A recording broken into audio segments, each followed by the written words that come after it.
বন্ধুরা চলে এসেছি দুপুরবেলায় একটা সুন্দর খাওয়া দাওয়া নিয়ে সব পরিবারের সবার সাথে। দেখো সবাই মিলে বসে পড়েছি। আজকে মাকে প্রথমে আজকে দিয়ে দিলাম মাছের মাথা দিয়ে বাঁধাকপি।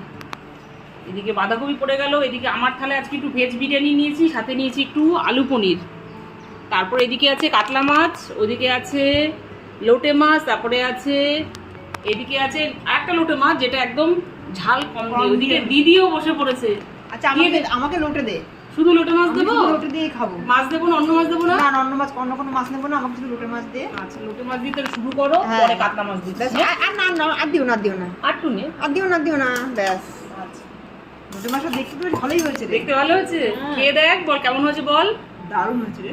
তোমাকে লোটে মাছ তো পরে দেবো নাকি? আচ্ছা মাছের মাথা দিয়ে বাঁধাকপি খাও এখন। গোটা গোটা মাছটা। বন্ধুরা এদিকে আমার পাতে কিন্তু ভেজ বিরিয়ানি, ওরা বিরিয়ানি খাবে না কেউ। আজকে বিরিয়ানির মধ্যে দেখো এদিকে একটু সোয়াবিন দিয়েছি, সাথে দিয়েছি পনির আলু সব কিছু দিয়েছি, ভেজ বিরিয়ানি বানিয়েছি। আর এদিকে দেখো আছে আলু পনিরের তরকারি, সাথে একটু ধোকাও দিয়েছি। এদিকে দারুণ।